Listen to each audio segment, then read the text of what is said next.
മാനം മാനം മുട്ടും പണമുണ്ടേലും മായം മായം വിൽക്കും തടയണ്ടാരും നല്ലേലും ബില്ലേലും പെണ്ണേലും മറിമായം തെയ്യം തത്ത തെയ്യം ദാഹ തെയ്യം തത്ത തെയ്യം ദാഹ.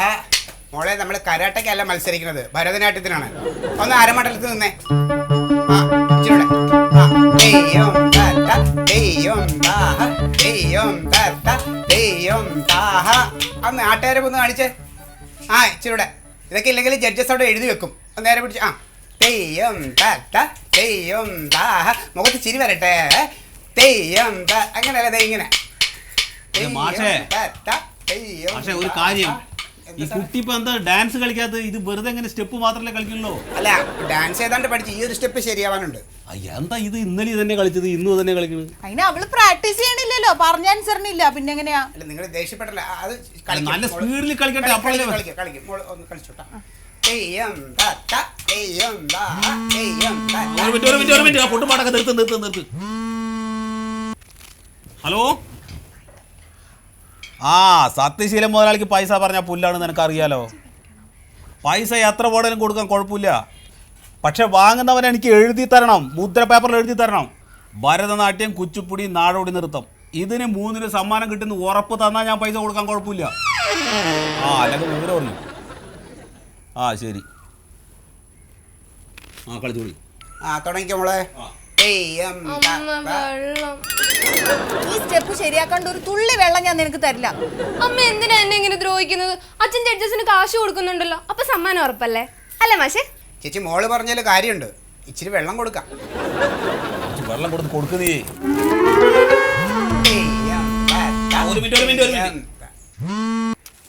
ഹലോ, എന്താണ്? ആണോ? സത്യമാണോ? ഓ അത് ശരി. മാഷെ ഒരു കുഴപ്പമുണ്ടല്ലോ. എന്താ സാറേ? നിങ്ങൾ പറഞ്ഞ എല്ലാ ജഡ്ജിമാരെയും നമ്മുടെ ഏജന്റ് കുപ്പിയിലാക്കി, ഒരാളെ ഒഴിച്ച്. അതാര്? അതെന്താ, കലാമണ്ഡലത്തിലുള്ള ആലിക്കോയ പറഞ്ഞ ഒരാളുണ്ടോ? അയ്യോ, അയാളുണ്ടോ ജഡ്ജായിട്ട്? ഓ എന്റെ ദൈവം, എല്ലാം കുഴഞ്ഞു. അതെന്താണ്? അയാൾ തനി ക്ലാസിക്കലാ. അപ്പൊ നമ്മളും ക്ലാസ്സിലാണല്ലോ. എന്റെ സാറേ അതല്ല, അയാൾക്ക് ഈ കലയിൽ വെള്ളം ചേർക്കണ ഇഷ്ടമല്ല. അപ്പൊ നിങ്ങൾ കലയിൽ വെള്ളം ചേർക്കാണ്? ഈ സാറിന്റെ ഒരു കാര്യം അതല്ലെന്നേ. മുമ്പ് എന്റെ ഒരു കുട്ടി അയാൾ തകർത്ത് കളഞ്ഞു. എങ്ങനെ? 2 ജഡ്ജിമാര് കുട്ടിക്ക് അനുകൂലമാണെന്ന് അറിഞ്ഞപ്പോ ഇയാള് വട്ടപൂജ്യം കൊടുത്തു. അല്ല, നമ്മള് 2 ജഡ്ജിമാര് മാക്സിമം മാർക്ക് ഇട്ട് കഴിഞ്ഞാൽ കുഴപ്പമില്ലല്ലോ. എന്റെ സാറേ, ഈ അലിക്കോയ വട്ടപൂജ്യം കൊടുത്താൽ നമ്മളെ കുട്ടിയുടെ കാര്യം തീർന്നില്ലേ? ആ അപ്പൊ തീരും. എന്താ ചെയ്യാ?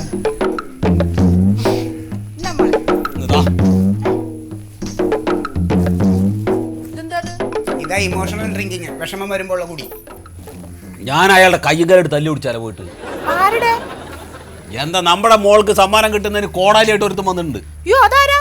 ഏതാ കലാമണ്ഡലത്തിലുണ്ടാ കോയ കീ അങ്ങനെ എന്തോ ഒരു സാധനം. അത് കുറച്ച് പൈസ കൊടുത്ത് ഒതുക്കിയാ പോരെ ഏട്ടാ. എന്റെ ചേച്ചി, അയാൾ അങ്ങനെ ഒതുങ്ങണ കൂട്ടത്തിലല്ല. സാറേ, നമുക്ക് പോയി അയാളൊന്ന് കണ്ടാലോ? ഒന്ന് കരഞ്ഞ് കാര്യം പറഞ്ഞു നോക്കാം. വല്ലതും നടക്കുമൊക്കെ പോയാൽ മതി. പോയാലൊരു വാക്ക്, കിട്ടിയാലൊരു ട്രോഫി. കരഞ്ഞ് പറഞ്ഞ് നോക്കുകയൊക്കെ ചെയ്യാം. പക്ഷെ പറഞ്ഞിട്ട് അയാൾ കേട്ടില്ലെങ്കിൽ അവന്റെ കാല് ഞാൻ തല്ലു പിടിക്കും. അതൊക്കെ സാറിന്റെ ഇഷ്ടം. ആ മോൾക്ക് സമ്മാനം കിട്ടിയില്ലെങ്കിൽ നിന്റെ കാല് ഞാൻ തല്ലു പിടിക്കും. ഞാൻ വളരെ മോശമാണ്. ദിന ദിന ദിന നഗ നഗ നഗ തെറ്റിക്ക് ദാന ധാന ധാന ദിക്കിട്ട ദിക്കിട്ട ദകിന ധാന.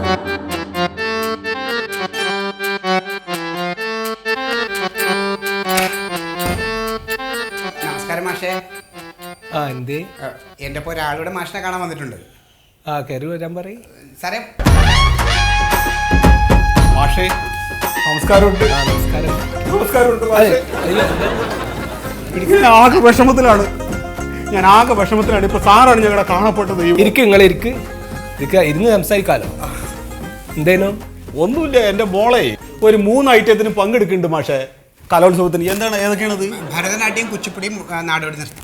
നന്നായി നല്ല ഐറ്റംസുകളാണ്. അതൊക്കെ വേണം കുട്ടികൾക്ക്. അങ്ങനെ ഇപ്പൊ കാലത്ത് എന്തെങ്കിലുമൊക്കെ പഠിപ്പിക്കണം കലാപരമായിട്ട്. അതെ, പഠിപ്പിക്കുന്നത് എനിക്ക് ഭയങ്കര ആഗ്രഹമുണ്ട്. അതേപോലെ ഭാര്യയ്ക്കും ഭയങ്കര ആഗ്രഹമാണ്. അതാ മാഷ പഠിപ്പിക്കണ മാഷാണ്. എന്തേ, കുഴപ്പമുണ്ടോ? ഇല്ല, കുഴപ്പമില്ല. ഞാൻ പറയാണ്, ഇതിൽ അറിയണ നല്ല മാഷന്മാരെ കൊണ്ട് പഠിപ്പിക്കണോ ക്ലാസിക്കൽ ആവുമ്പോഴേ. അതെ, കുട്ടി നന്നായിട്ട് കളിക്കും. നന്നായിട്ട് കളിക്കുന്നുണ്ട് ഇപ്പോൾ അവളെ. അപ്പോൾ നന്നായിട്ട് പഠിപ്പിച്ച് കഴിഞ്ഞിട്ട് ഡാൻസ് ചെയ്ത് കഴിയുമ്പോൾ അവർക്ക് സമ്മാനം കിട്ടിയില്ലെങ്കിൽ അത് രക്ഷാകർത്താക്കൾക്ക് ഒരു ഭയങ്കര വിഷമമല്ലേ? അങ്ങനെയൊന്നുമില്ല. അതിപ്പോ കളിക്കട്ടെ, കുട്ടികൾ ഓര് കളിക്കട്ടെ. അതെ, കുട്ടികൾ നന്നായി അവർക്ക് പെർഫോം ചെയ്യാനുള്ള അവസരങ്ങൾ ഉണ്ടാക്കി കൊടുക്കുകയാണ് വേണ്ടത്. അതെ, അത് ഉണ്ടാക്കി കൊടുക്കുന്നുണ്ടല്ലോ. അപ്പോൾ ഈ കലോത്സവത്തിന് വരുമ്പോൾ 2 ജഡ്ജിമാർക്ക് നമ്മൾ അത് കണ്ടിരുന്നു നമ്മളെ. അതെ, സദാനന്ദ മാഷും വിമല മാഷും. എന്തേനു? അല്ല, സദാനന്ദ മാഷും വിമല മാഷും അവരെ നമ്മൾ പോയി കണ്ടു. ഇനിയിപ്പോൾ സാറിനെയും കൂടി ഒന്ന് കാണാനുള്ളൂ. 2 ഐറ്റത്തിന് ജഡ്ജ് സാറാണെന്ന് അറിഞ്ഞു. അതാണ്. നിങ്ങൾ പിന്നെ സ്വാധീനിക്കാനായിട്ട് വന്നാണോ? അല്ല, അങ്ങനെ കൂട്ടണ്ട. അത് അങ്ങനെ നടക്കില്ല കേട്ടോ. നിങ്ങൾക്കറിയാലോ, നിങ്ങൾ കഴിഞ്ഞ പ്രാവശ്യം മാഷിനെ ഇപ്പോൾ നിങ്ങൾ വന്നപ്പോൾ മന്മഥമാസം നല്ല പേര് നിങ്ങളുടെ ഓർക്കുന്നുണ്ട്. നിങ്ങൾ വന്നപ്പോൾ ഞാൻ എന്താ പറഞ്ഞ് ഇന്ന അതിന് കിട്ടൂല. ഞാൻ പറഞ്ഞേക്ക് നിങ്ങൾ ഇജാതി പരിപാടിക്കൊന്നും ഞാൻ നിൽക്കാറില്ല. ഞാൻ കലേനെ അതങ്ങനെ ഇതായിട്ട് കാണുന്ന ഒരാളാണ് ഞാൻ. അല്ല, എന്തായാലും ഇതിന് പൈസക്ക് വേണ്ടിയാണല്ലോ എല്ലാവരും മനക്കെട്ട്. അങ്ങനെയല്ല. നിങ്ങളുടെ പേരെന്താ പറഞ്ഞ്? എൻ്റെ പേര് സത്യശീലൻ. സത്യശീലൻ സാറേ, ഞങ്ങൾ മനസ്സിലാക്കേണ്ടത് എന്താ അറിയോ, കലയും അത് കാശും വ്യത്യാസമുണ്ട്. അതെനിക്കറിയാം. അപ്പൊ കാശ് പറഞ്ഞാലും നമുക്ക് കാശ് ജീവിക്കാൻ വേണം. പക്ഷെ കല എന്ന് പറഞ്ഞിട്ടുണ്ടെങ്കിൽ അത് ഈശ്വരൻ തരുന്നതാണ്. നമുക്ക് അതിട്ടിട്ട് നമുക്ക് കളിക്കാൻ പറ്റൂല. അതിട്ട് കളിക്കണ്ട. ചെറിയൊരു രീതിയിൽ അതൊന്നും ചെയ്യാൻ പറ്റൂല. അല്ല, അത് നിങ്ങൾ അവരെന്നെ പോയി കണ്ടോളി. എന്നാല് അല്ല, അത് നടക്കുള്ളൂ. അല്ല, അത് എന്നെ കണ്ടിട്ട് കാര്യമില്ല. ഞാൻ അത് ചെയ്യൂല. അത് നിങ്ങൾക്ക് ഞാൻ അങ്ങനെയാണ്. ഇപ്പം എൻ്റെ ജീവിതത്തിൽ ഒട്ടുക്ക് അങ്ങനെയാണ്. ഇപ്പം നിങ്ങൾക്ക് അറിയില്ല, നിങ്ങൾക്ക് എൻ്റെ ചരിത്രം അറിയില്ല. എൻ്റെ വാപ്പ എന്നെ ഉണക്കമീൻ ഇട്ടിട്ട് അറിയാം. നിങ്ങൾക്ക് ഉണക്കമീൻ ഇട്ടിട്ടാണ് എൻ്റെ വാപ്പ എന്നെ പഠിപ്പിച്ചിട്ടുള്ളതും ഇത്രയും വളർത്തിയത്. അപ്പം ഞാൻ അതിൻ്റെ സങ്കടം പറയല്ല. അപ്പോൾ ഞാൻ കലാരംഗത്ത് അങ്ങനെ ഇതിനൊക്കെ എത്തിയിട്ടുണ്ട്. എൻ്റെ വാപ്പയാണ് അതിന് കാര്യം. അപ്പോൾ എൻ്റെ വാപ്പ പറഞ്ഞ കാര്യം തന്നെ ഞാൻ ഒന്നും കൂട്ടാക്കൂല. അതെ, അപ്പൊ കുറച്ച് പൈസ നിങ്ങൾക്ക് കൂടുതൽ തരാന്ന് പറഞ്ഞിട്ടാണ്. അങ്ങനെ വരുമ്പോൾ നിങ്ങൾക്ക് എന്താണ്? പൈസ ആവശ്യമില്ല മാഷെ. ഞാൻ ഇഷ്ടം പോലെ പൈസ, നിങ്ങൾക്ക് അറിയാം എത്ര വിദേശ പരിപാടി ഞാൻ ചെയ്തിട്ടുണ്ട് നിങ്ങൾക്ക് അറിയോ? നിന്നോട് ഞാൻ അപ്പോഴേ പറഞ്ഞതല്ലേ ഈ ജാതി പരിപാടിക്ക് വരണ്ടാന്ന്. അല്ലേ? നിങ്ങൾ മുഹമ്മദ് മാഷ് വരുന്നപ്പോൾ നിങ്ങൾ പൊക്കോളി, അതാ നല്ലത്. ഞാനൊന്ന് സംസാരിക്കാം. അതെ മാഷേ, ഈ സാറിൻ്റെ കുട്ടിക്ക് സമ്മാനം കിട്ടിയില്ലെങ്കിൽ ആ പ്രദേശത്ത് പഠിക്കുന്ന എൻ്റെ എല്ലാ കുട്ടികളും നഷ്ടമാവും. അതുപോലെ ഇയാളെൻ്റെ കാല് തല്ലി ഒടിക്കുമെന്ന് പറഞ്ഞേക്കാം. മാഷ് ഒരു കാര്യം ചെയ്താൽ മതി. കുട്ടിയെ തിരിച്ചറിയാനായിട്ട് ഞാൻ കാലിലൊരു കറുത്ത റിബൺ ചുറ്റാം. കുട്ടി മുരുക പറഞ്ഞോ കളിക്കണം. ഇത് പോരെങ്കിൽ വാട്സാപ്പിൽ ഞങ്ങൾ ഇന്ന് കുട്ടിയുടെ ഡ്രസ്സ് ഇട്ട് ഒരു ഫോട്ടോ എടുത്ത് അയച്ചു തരാം. നിങ്ങൾ കറുത്ത റിബൺ, നിങ്ങൾ ചുമന്ന റിബൺ എന്താ വെച്ചാൽ കെട്ടിക്കോളാം കുട്ടികളുടെ കാലുമേയും കയ്യുമേ. നിങ്ങൾക്ക് അതൊക്കെ പറ്റും, എന്നെ കൊണ്ട് പറ്റില്ല. എന്താ നിനക്ക് പറ്റില്ല? നിങ്ങളൊരു കാര്യം മനസ്സിലായി. നിങ്ങൾ അവിടെ ഇരിക്ക്. നിങ്ങൾക്ക് പറഞ്ഞുതരാം.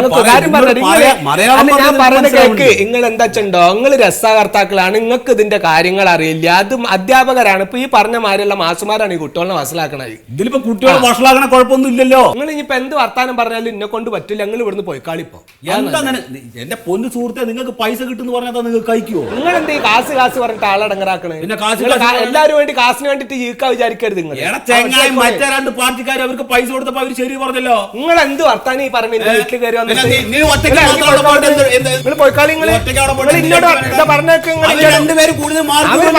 അവരുടെ അടുത്ത് പോയിക്കാൾ ഇന്റെ അടുത്ത് വർത്താനം പറയണ്ടോ.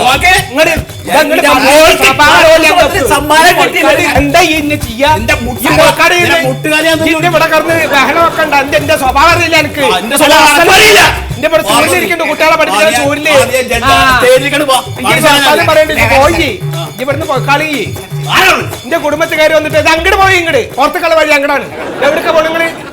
നിങ്ങൾ അങ്ങോട്ട് കടന്നു പോകും. എന്റെ അടുത്ത് എന്റെ കുട്ടീനും കൊണ്ട് ഈ തട്ടിലേക്ക് പോയാ ഞാനും കാണിച്ചു തരുന്നുണ്ട്. കാലില്ലാതെ ഡാൻസ് മാഷ്മാരെ കാണാൻ മഹാവൃത്തിയായിരിക്കും. അതിന് നല്ലൊരു കാലില്ലാണ്ട് ഈ തെണ്ടം പോയിക്കടോ. ജാതി വർത്താനത്തിന് പോയി നിൽക്കുന്ന നേരം കൊണ്ട് അത് തിരക്കടില്ല. ഇജാതി കുറെ എണ്ണങ്ങൾ ഇറങ്ങിയിട്ടുണ്ട് കുട്ടികളെ നശിപ്പിക്കാനായിട്ട്. കല എന്ന് പറഞ്ഞ ബോധമില്ല. സാധനങ്ങള് മനുഷ്യന്റെ മൂടും പോയി. ഞാൻ പോവാ വിളിക്കുന്നു. ഇതാണ് ഗസ്റ്റ് ഹൗസ്. ഇവിടെയാണ് ജഡ്ജിമാര് താമസിക്കുന്നത്. എന്തൊരു ഭാർഗവി ഷൂട്ട് ചെയ്ത വീട്? അതൊന്നും എനിക്ക് അറിഞ്ഞോളാ അലിയ. ഇതാ ഈ തെണ്ടിയാണ് കലാമണ്ഡലം ആലിക്കോയ. ഇവനെയാണ് നിങ്ങൾ പൊക്കേണ്ടത്. ഇവ ആണാ പെണ്ണാ? ഇവൻ കണ്ട ആണാണ്. ഇനി എന്താ എനിക്ക് അറിഞ്ഞൂടാ. തട്ടിക്കളയട്ടെ സാറേ? തട്ടിക്കളഞ്ഞിട്ട് വേണം കലോത്സവം നിർത്തി വെക്കാൻ. നിങ്ങൾ ആരും അറിയാതെ ജഡ്ജ്മെന്റ് സമയത്ത് അദ്ദേഹത്തെ ഒന്ന് മാറ്റി തന്നാ മതി. അപ്പൊ അയാളെ തട്ടിക്കൊണ്ടുപോകുമ്പോ എന്താണ് അയാളെ തട്ടിക്കൊണ്ടുപോയാ എന്താ കുഴപ്പം? എന്ത് നീ മിണ്ടാടെ നിൽക്കൊരു ഭാഗത്ത് പറയും. ഇതാണ് റോഡ്. ഗസ്റ്റ് ഹൗസിൽ നിന്ന് റോഡിലേക്ക് വെറും 250 മീറ്റർ ദൂരം. അത് കൊള്ളാം. എന്തെങ്കിലും പ്രശ്നം ടക്കനെ ഓടിയും കയറാം. എന്ത് പ്രശ്നം? ഇല്ല, എന്തെങ്കിലും സീനുണ്ടായി സ്കൂട്ടാകല്ലോ. നിങ്ങൾ ഒരു കാര്യം ചെയ്യണം. സംഘാടകരുടെ വേഷത്തിൽ നിങ്ങൾ ഈ ആലിക്കോയയുടെ റൂമിൽ ചെല്ലണം. ചെന്നിട്ട് പറയണം, സാർ വണ്ടി വന്നിട്ടുണ്ട് പറയണം. നീ ഒന്ന് പറയും. വരി വന്ന് വണ്ടി കയറി. വണ്ടി കയറി അങ്ങനെയൊന്നും പറയാൻ പറ്റില്ല. പിന്നെ വണ്ടി കയറാനുള്ള പിന്നെ വേറെ എന്തെങ്കിലും പറയും. അയാൾ കലോത്സവത്തിന്റെ ജഡ്ജിയാണ്. അയാളോട് ഒരു മാന്യമായിട്ടുള്ള രീതിയിൽ വേണം സംസാരിക്കാൻ. അയാൾ എന്തൊരു കുന്തമായാലും വണ്ടി കയറാവുള്ളതിന് വണ്ടി കയറാനല്ലേ പറയാൻ പറ്റൂ. നീ ഒന്ന് പറയും കേക്കട്ടെ. മറ്റു വണ്ടി വന്നിട്ടാ സീൻ ഉണ്ടാക്കാതെ വണ്ടി കയറിക്കോ. എന്താണ് നിങ്ങൾക്കൊന്നും തലയ്ക്ക് സുഖമില്ലേ? ഇത് കൊള്ളായിരുന്നു. പക്ഷേ എന്ത് കൊള്ളാം? ഇങ്ങനെയാണ് സംസാരിക്കുന്നത്. അയാൾ കലോത്സവത്തിന്റെ ജഡ്ജിയാണ്. അയാളോട് പറയുമ്പോൾ ഒരു മാന്യത വേണം. സാർ വണ്ടി വന്നിട്ടുണ്ട് സാർ, അങ്ങനെ പറയണം. സാറ് ഞാൻ വല്ലതും വിളിച്ചു പറയും. വൈ നമ്മൾ അഭിനയം പഠിക്കാൻ വന്നതല്ല, നമ്മൾ കൊട്ടേഷൻ ടീമാണ്. നിങ്ങൾ ആ രീതി പറഞ്ഞാൽ മതി. അതേ മോനെ, ഞാൻ പറഞ്ഞത് അങ്ങനെ ഇത്രേ പറഞ്ഞതുള്ളൂ. അതായത് മാന്യമായിട്ടുള്ള രീതിയിൽ അയാളോട് സംസാരിക്കണം, അത്രേ ഉള്ളൂ. എന്തൊക്കെ ആയാലും നിങ്ങൾ അയാളെ പിടിച്ച് വണ്ടിയിൽ കയറ്റണം. എന്നിട്ട് ഏതെങ്കിലും അജ്ഞാതമായിട്ടുള്ള ഒരു സ്ഥലത്തേക്ക് കൊണ്ടുപോകണം. ഇത്രേ ഉള്ളൂ കാര്യം. ഏട്ടാ എവിടെയാ ഈ അജ്ഞാത സ്ഥലം? അജ്ഞാതമായ സ്ഥലം കുന്തം. നീ എന്തിനാണ് ഇപ്പോൾ വന്ന് നിൽക്കുന്നത്? ഒരു കാര്യം സംസാരിച്ചുകൊണ്ടിരിക്കണ ഇടയിൽ ഈ പറഞ്ഞ കാര്യങ്ങൾ നിങ്ങൾക്ക് മനസ്സിലായോ? അതൊക്കെ ചെയ്യോ? അയാൾ ആ ജഡ്ജ്മെന്റ് സമയത്ത് ഒന്ന് മാറ്റിക്ക് അത്രേ വേണ്ടു, വേറെ ഒന്നും ചെയ്യണ്ട. അങ്ങനെയാണെങ്കിൽ പറഞ്ഞ പോലെ കാര്യങ്ങൾ ചെയ്യും. ഇല്ലെങ്കിൽ പ്രശ്നമാവും. ഞാൻ വേറെ എനിക്ക് വഴി നോക്കേണ്ടി വരും കേട്ടോ. പറഞ്ഞ പൈസ നമുക്ക് വേറെ അതൊക്കെ ചെയ്യും. അതൊക്കെ ചെയ്യാന്ന് പറഞ്ഞല്ലോ എന്നോട്. പിന്നെന്താണ് കേട്ടോ? ശരി, അപ്പോ ശരി, അതുപോലെ ചെയ്യും കേട്ടോ. കലോത്സവത്തിന്റെ കേളുകൊട്ടി വീഴുമ്പോൾ നമുക്ക് പ്രതിഭകളെ പരിചയപ്പെടാം. ഒപ്പം പ്രതിഭകളെ നമുക്ക് സംഭാവന ചെയ്ത അവരുടെ അച്ഛനമ്മമാരെയും ഗുരുക്കന്മാരെയും. ഫിഷ് ന്യൂസ് ചാനലിൽ നിന്നും ക്യാമറമാൻ കുഞ്ഞുകുഞ്ഞിനോടൊപ്പം നിങ്ങളുടെ സ്വന്തം ലോലിതൻ. ഒന്നും അറിയൂ. അല്ല, കുട്ടിയുടെ ഗുരുവാണ് മാഷേ. ഓ, ഐ എം സോറി. എന്താണ് മോളുടെ പേര്? പേര് പറയുമ്പോളേ ഭരണി. അതെന്താണ് അങ്ങനെ ഒരു പേര്? അല്ല, അശ്വതി നാളുള്ളവർക്ക് അശ്വതി എന്ന് പേരിടില്ലേ? അതുപോലെ എന്റെ മോളുടെ നാള് ഭരണീന്നാ. അപ്പൊ ഞങ്ങൾ തീരുമാനിച്ചു ഭരണീന്ന് മതിയൊന്നും. അതാണ് എന്താ ശരിക്കണ്? ഇല്ല, ഞാൻ വേറൊരു നാൾ ആലോചിച്ച് പോയതാണ്. എന്താണ് മകളുടെ നൃത്തത്തെ കുറിച്ച് അച്ഛൻ്റെ അഭിപ്രായം എന്താണ്? മകള് അവള് വളരെ ചെറുപ്പത്തിൽ മുതലേ നമ്മൾ ഡാൻസ് പഠിപ്പിച്ചിട്ടുണ്ട്. അതായത് ചെറുപ്പത്തിൽ പ്രസവിച്ച് വീണ മുതലേ അവള് കയ്യും കാലും ഇട്ട് അടിക്കുന്നത് തന്നെ ഒരു പ്രത്യേക താളത്തിലാണ്. അപ്പോൾ അത് കണ്ടപ്പോൾ നമ്മൾ വിചാരിച്ചു എന്തായാലും ഈ കുട്ടീനെ ഡാൻസ് പഠിപ്പിച്ചിട്ടേ കാര്യമുള്ളൂ എന്ന്. അങ്ങനെ 1ാം ക്ലാസ് മുതൽ ഇപ്പോൾ 8ാം ക്ലാസ് 9ാം ക്ലാസ് വരെ നമ്മൾ പഠിച്ചു. ഇപ്പോൾ 10ാം ക്ലാസ്സാണ്. ഇപ്പോൾ 10ാം ക്ലാസ്സിൽ എന്തായാലും അവൾ ഇപ്പോൾ ഇതുവരെ സമ്മാനം മേടിച്ചിട്ടുണ്ട്. ഇനിയിപ്പോൾ 10ാം ക്ലാസ്സിലും അവൾ സമ്മാനം മേടിക്കും. അപ്പോൾ അതിന് വേണ്ടിയിട്ട് കളിക്കാൻ വേണ്ടി തയ്യാറായിട്ട് നിൽക്കുകയാണ്. ഇപ്പോൾ മേടിക്കുമെന്നാണ് പ്രതീക്ഷ. തീർച്ചയായിട്ടും നടക്കട്ടെ. എന്താണ് ഇത്രയും നാളായിട്ട് നമ്മുടെ ഭരണി എത്ര ഗുരുക്കന്മാരുടെ കീഴിലാണ് നൃത്തം അഭ്യസിച്ചിട്ടുള്ളത്? അതെ, 1ാം ക്ലാസ് മുതൽ ഇതുവരെ ഞാൻ തന്നെയാണ് പഠിപ്പിച്ചിട്ടുള്ളത്. പിന്നെ സത്യം പറയുകയാണെങ്കിൽ ഇത്രയും ടാലൻറ്റഡ് ആയിട്ടുള്ള എനിക്ക് ഒരുപാട് സ്റ്റുഡൻസ് ഉണ്ട്. അതിൽ ഇത്രയും നല്ല ബ്രില്യൻ്റ് ആയിട്ടുള്ള ഒരു കുട്ടി ഈ മോള് മാത്രമേ ഉള്ളൂ. അത് വേറൊന്നുമല്ല, ഈ സാറിൻ്റെയും ചേച്ചിയുടെയും അതേ കലാവാസന കുട്ടിക്ക് കിട്ടിയിട്ടുണ്ട്. അച്ഛൻ അപ്പോൾ നൃത്തം അഭ്യസിച്ചിരുന്ന ആളാണ്, അല്ലെങ്കിൽ പഠിക്കുകയാണ്, ഇപ്പോൾ പഠിച്ചുകൊണ്ടിരിക്കുകയാണ്, അല്ലെങ്കിൽ മകളെ ഗുരുവിൻ്റെ കൂടെ തന്നെ ഇപ്പോഴും പഠിപ്പിക്കുന്നുണ്ടോ? എങ്ങനെ എന്താണ്? അല്ല, ഡാൻസ് എനിക്ക് ചെറുപ്പത്തിൽ ഡാൻസ് ഉണ്ടായിരുന്നു. പിന്നെ ഒക്കെ അത് വിട്ടു. പിന്നെ ബിസിനസ്സിന് നമ്മൾ അങ്ങനെ ഒരു ഏരിയയിലേക്ക് പോയല്ലോ. പക്ഷേ മാഷയുടെ ഡാൻസ് ഇടയ്ക്ക് കാണുമ്പോൾ അറിയാതൊക്കെ ഡാൻസ് ചെയ്യാറുണ്ട്. പഠിപ്പിച്ചുകൊണ്ടിരിക്കുമ്പോഴേ സാർ ഇടയ്ക്ക് വന്നിട്ട് ചില സ്റ്റെപ്പൊക്കെ കാണിച്ചു തരാറുണ്ട്. നല്ല ഇതാ സാറ്. അമ്മയ്ക്ക് എന്താണ് മകളെ പറ്റിയിട്ടുള്ള അഭിപ്രായം? നൃത്തത്തിനെ കുറിച്ചിട്ട് കോസ്റ്റ്യൂം, പിന്നെ ആഭരണങ്ങൾ എല്ലാം ഉണ്ടല്ലോ. അപ്പോൾ അതിനെ കുറിച്ചിട്ട് എന്തെങ്കിലും സജഷൻസ് ഒക്കെ ഗുരുവിനോട് പറഞ്ഞു കൊടുക്കാറുണ്ടോ? അങ്ങനെ എന്തെങ്കിലുമൊക്കെ? എന്റെ മോള് കുഞ്ഞിലേ തൊട്ട് നന്നായി ഡാൻസ് ചെയ്യും. എന്തെങ്കിലും ഒരു പാട്ട് എവിടുന്നെങ്കിലും കേട്ടാൽ മതി, അപ്പൊ ഡാൻസ് കളിക്കാൻ തുടങ്ങും. തമാശക്ക് എങ്ങാനും മോളെ ഡാൻസ് കളിക്കണ്ടെന്ന് പറഞ്ഞാല് അപ്പൊ കരയും. അത്ര ഇഷ്ടമാണ് ഡാൻസ് കളിക്കാൻ. പിന്നെ ഈ കോസ്റ്റ്യൂംസ് ഇതൊക്കെ എന്നൊക്കെ പറഞ്ഞാല് എല്ലാ വർഷവും പുതിയത് വരുത്തിക്കും ഞങ്ങള്. പുതിയത് വരുത്തി ഇപ്പോഴത്തെ കാലഘട്ടത്തിലെ കോസ്റ്റ്യൂംസിന്റെ ഇതിനും ഒരുപാട് കുട്ടികളൊക്കെ പറയാറുണ്ട്. വളരെ ദാരിദ്ര്യ രേഖയിൽ നിന്ന് കടന്നു വരുന്ന ഒരുപാട് കുട്ടികൾ നമ്മളുടെ ഇടയിൽ തന്നെ ഉണ്ട്. അവരൊക്കെ ഒത്തിരി പറയാറുണ്ട് കാര്യം കോസ്റ്റ്യൂംസിന്റെ വേണ്ടിയിട്ട് ഒരുപാട് പൈസയൊക്കെ ചിലവാക്കേണ്ടി വരുന്നു. അങ്ങനെ അതിനെ പറ്റിയിട്ട് എന്താണ് പറയാനുള്ളത്? പക്ഷെ ഞാൻ വിചാരിക്കണം, ഞങ്ങൾക്ക് ഒരു മോളേ ഉള്ളൂ. കടം മേടിച്ചിട്ടായാലും അവള് നല്ല രീതിയിൽ ഡാൻസ് കളിക്കണം, വിജയിക്കണം. കടം മേടിച്ചിട്ട് ചെയ്യേണ്ട ഗതികളൊന്നും ഇപ്പൊ ഇല്ല. ഇപ്പൊ എത്ര പൈസ വേണമെങ്കിലും നമ്മൾ അതിന് വേണ്ടി ചെലവാക്കും. കലയാണ് വലുത്. അതെ, തീർച്ചയായിട്ടും കല തന്നെയാണ് വലുത്. ഇത്തരത്തിലുള്ള കുട്ടികളെ ഇത്തരം വലിയ രീതിയിലേക്ക് കൊണ്ടുവരാൻ വേണ്ടി അച്ഛനമ്മമാർ പ്രയത്നിക്കുമ്പോൾ നമ്മൾ തീർച്ചയായും അവരുടെ കൂടെ തന്നെ നിൽക്കണം. ഇത്തരം പ്രതിഭകൾക്ക് വേണ്ടി നമുക്ക് ഇനിയും വീണ്ടും പ്രാർത്ഥിക്കാം. എന്തായാലും ഇത്രയും നേരം സംസാരിച്ചതിൽ വളരെയധികം സന്തോഷമുണ്ട്. നമുക്ക് മകളുടെ പെർഫോമൻസ് ഒന്ന് കണ്ടാലോ? റെഡി, 1 2 3 4. താതേതാഹ തേതേതാഹ താതേതാഹ തേതേതാഹ എന്നതവം ചെയ്യൂ യശോദേ എന്ന തവം ചെയ്വതു യശോദേ എന്ന തവം ചെയ്വതു യശോദേ. ഇനി ഈ പ്രതിഭയെ നമുക്ക് കലോത്സവ വേദിയിൽ കാണാം. ഫിഷ് ന്യൂസിൽ നിന്നും ക്യാമറമാൻ കുഞ്ഞുകുഞ്ഞിനോടൊപ്പം നിങ്ങളുടെ സ്വന്തം ലോലിതൻ.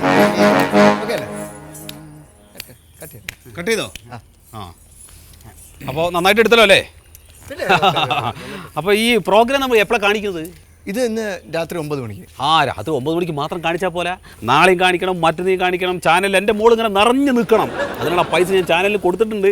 അയ്യോ, എനിക്ക് അതിനെക്കുറിച്ച് കൂടുതൽ നമ്മുടെ പ്രൊഡ്യൂസർ വന്നു, നിങ്ങൾ അദ്ദേഹത്തോട് സംസാരിക്കും.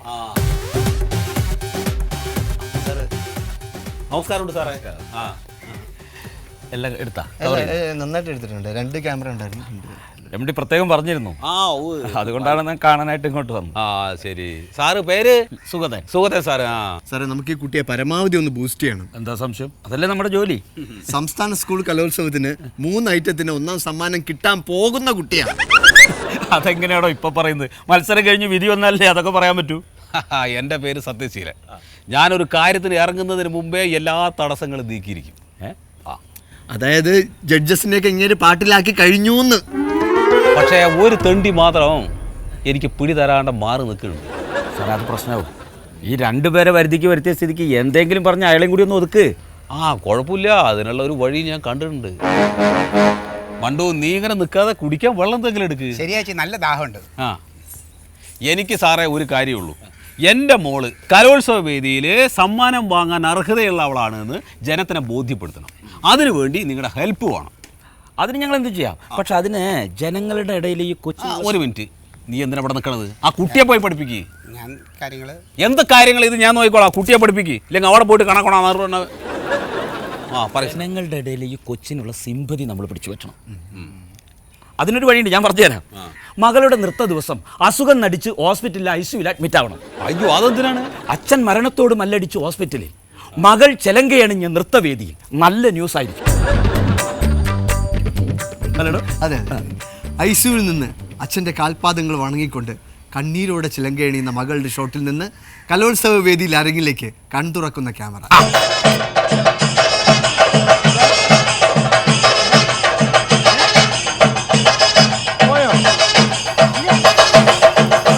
പ്രേക്ഷകരാകമാനം കണ്ടു നനയിക്കുന്ന ദൃശ്യങ്ങൾക്ക് സാക്ഷിയാവുകയാണ് സംസ്ഥാന സ്കൂൾ കലോത്സവ വേദി. ഭരതനാട്യം, കുച്ചുപ്പടി, നാടോടി നൃത്തം എന്നിനങ്ങളിൽ മത്സരിക്കുന്ന കുമാരി ഭരണിയുടെ പിതാവിനെ പെട്ടെന്നുള്ള ഹൃദയാഘാതത്തെ തുടർന്ന് അടുത്തുള്ള സ്വകാര്യ ആശുപത്രിയിലേക്ക് മാറ്റുന്ന ദൃശ്യങ്ങളാണ് നാം ഇപ്പോൾ കണ്ടുകൊണ്ടിരിക്കുന്നത്. മകളെ ഉന്നതയായ കലാകാരിയാക്കാൻ ആഗ്രഹിച്ച ഈ പിതാവ് ജീവിതത്തിന്റെ മരണത്തിന്റെയും ഇടയിലുള്ള നേർത്ത നൂൽപാലത്തിലൂടെ കടന്നു പോകുമ്പോൾ എന്തു ചെയ്യണമെന്നറിയാതെ പകച്ചു നിൽക്കുകയാണ് അമ്മയ്ക്കൊപ്പം ഈ കുരുന്നു കലാകാരി. ഇപ്പോൾ കിട്ടിയ വാർത്ത, ഭരതനാട്യ മത്സരം ഉടൻ തന്നെ ആരംഭിക്കാൻ പോകുന്നുള്ള അനൗൺസ്മെന്റ് വന്നു കഴിഞ്ഞു. ഈ സന്നിഗ്ധ ഘട്ടത്തിൽ കുമാരി ഭരണിക്ക് മത്സരിക്കാൻ സാധിക്കുമോ? അവൾ ജയിക്കുമോ? അവളുടെ പിതാവ് അപകടനില തരണം ചെയ്യുമോ എന്നുള്ള ചോദ്യങ്ങൾക്ക് ഉത്തരവുമായി ഞാൻ ഉടൻ തന്നെ വരാം. Short break.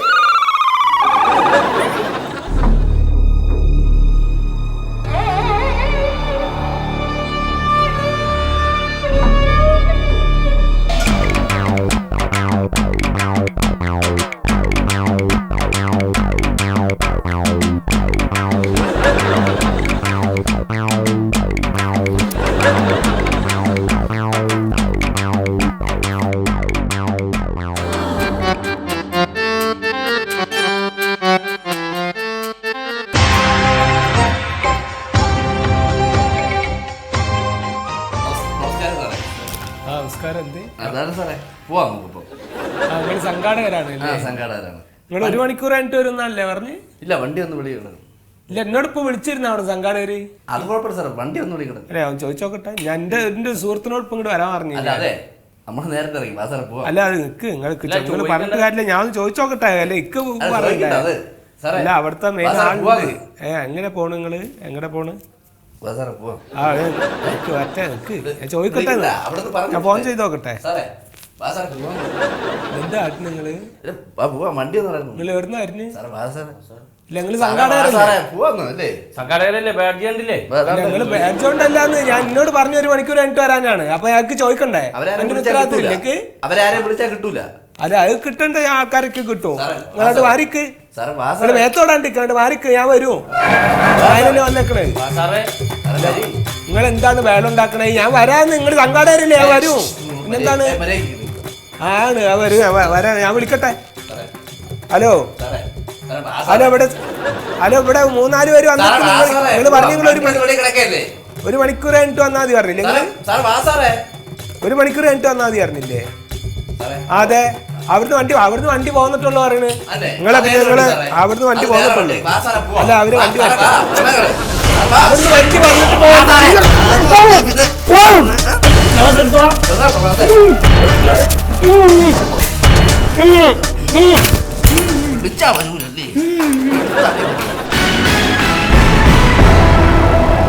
സംസ്ഥാന സ്കൂൾ യുവജനോത്സവത്തിന്റെ സമാപന ദിവസമായ ഇന്ന് വളരെ വൈകിയാണ് കലാമത്സരങ്ങൾ ആരംഭിച്ചത്.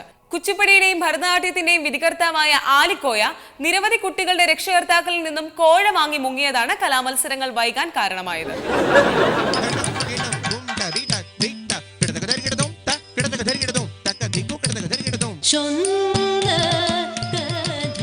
സംഘാടകരുടെ സമയോചിതമായ ഇടപെടലിലൂടെ മറ്റൊരു വിധികർത്താവിനെ കണ്ടെത്തിയാണ് മത്സരങ്ങൾ ആരംഭിച്ചത്. ഇപ്പോൾ നടന്നുകൊണ്ടിരിക്കുന്ന ഭരതനാട്യത്തിന്റെ ഫലപ്രഖ്യാപനത്തോടെ ഈ വർഷത്തെ കലാമത്സരങ്ങൾക്ക് തിരശീല വീഴും. ഇപ്പോൾ കിട്ടിയ വാർത്ത, യുവജനോത്സവത്തിന്റെ അവസാന ഇനമായ ഭരതനാട്യത്തിന്റെ ഫലപ്രഖ്യാപനവും നടന്നിരിക്കുകയാണ്.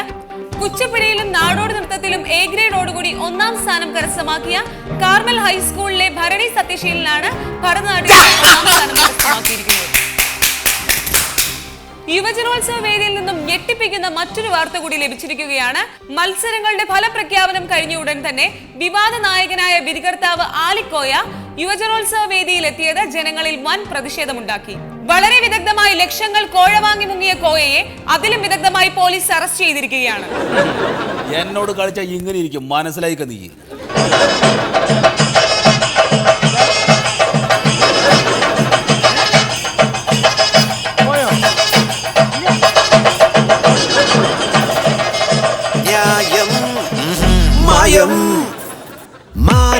മാനം മുട്ടും പണമുണ്ടേലും മായം വിൽക്കും തടയണ്ടാരും. നല്ലേലും ബില്ലേലും പെണ്ണേലും മറിമായം ചുണ്ടേലും ചിന്തേലും ചന്തേലും മായം. ഇക്കാണ കളിയെല്ലാം പൊക്കാരും മറിമായം.